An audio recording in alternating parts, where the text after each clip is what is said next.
बकवादा की कति रुचि नहीं बनती, और जिस भगत की रुचि बनती है वो भगत नहीं है, उसका नाम चल नहीं रहा। मन था जो ये बकवाद गढ़ा करता, ये फागण आ जनता सारा दिन पानी मारा, कितने गारा मारा, कितने रंग छड़किया करता है, वो मन है कति से मिट गया। इन बकवादा की कति रुचि नहीं बनती, और जिस भगत की रुचि बनती है वो भगत नहीं है, उसका नाम चल नहीं रहा।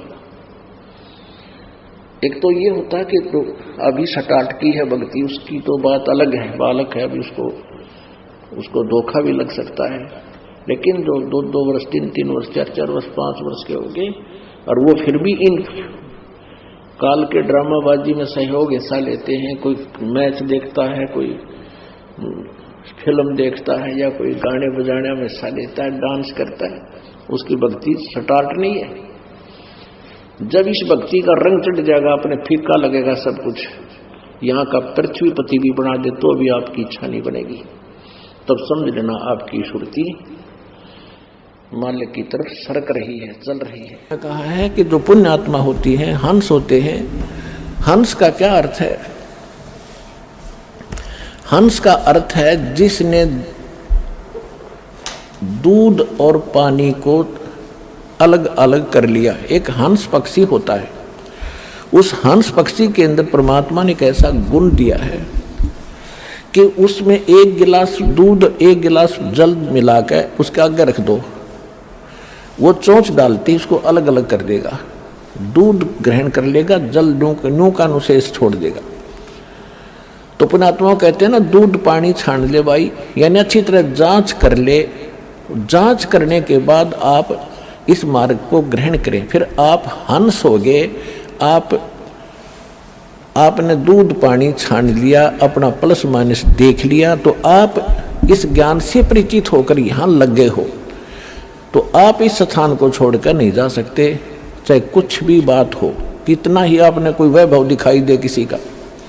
और दूसरा, हंस के अंदर एक क्वालिटी होती है, एक और गुण दिया भगवान ने कि वो किसी सरोवर पर होगा, झील पर होगा, लेक पर, तो वहां वो उसकी पहचान है, वो ना मछली खाएगा, ना मेंढक खाएगा, कीट नहीं खाएगा, वो केवल मोती खाएगा।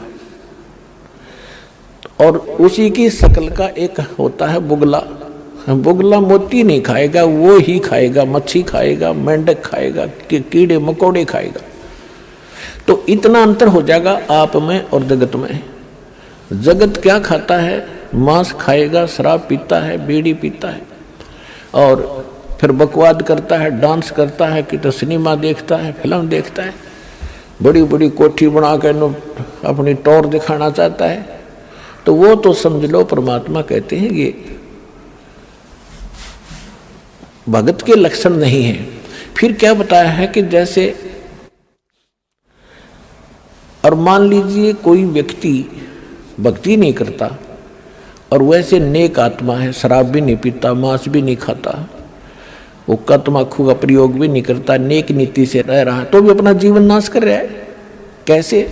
जैसे 2 एकड़ जमीन है, 1 एकड़ जमीन को खूब संवार दिया, खूब बुरी अच्छी तरह घास फूस काट दिया, उसका निर्मल कर दिया संवार के, और बीज बोया नहीं, वो समरा सुमराया खेत के काम आया जब बीज ना बोया। और दूसरा, वो जिसमें झाड़ दंखाड़ जमे हैं उसमें कुछ वो संवारा नहीं, उसमें कोई अंतर नहीं। हाँ, उसमें अगर बीज डाल दिया जाता है तो उसका लाभ है। इसी प्रकार जो विकार नहीं करते और भक्ति नहीं करते वो भी व्यर्थ है, वो समारे हुए खेत की तरह समझ लो। और दूसरे जो कबाड़ करते हैं वो उस जिसमें सारा खरपतवार उग रहा है, झाड़ बोझड़े उग गए, वो समझ लो। तो संत की शरण में आने के बाद उन दोनों का कल्याण होगा।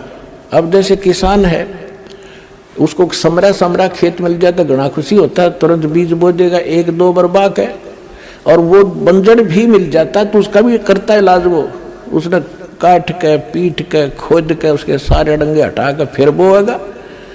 तो वो व्यक्ति भी जो भक्ति नहीं करते, उनमें कबाड़ उग गया है।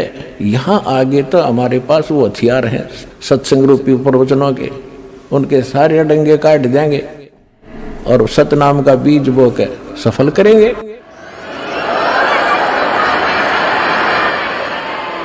वचन पे डट गे रे कट गे फंद 84 के, भाई जो गुरु वचन पे डट गे रे कट गे फंद 84 के, कट गे फंद 84 के रे कट गे फंद 84 के, भाई जो गुरु वचन पे डट गे रे कट गे फंद 84। बोलो सतगुरुदेव की जय।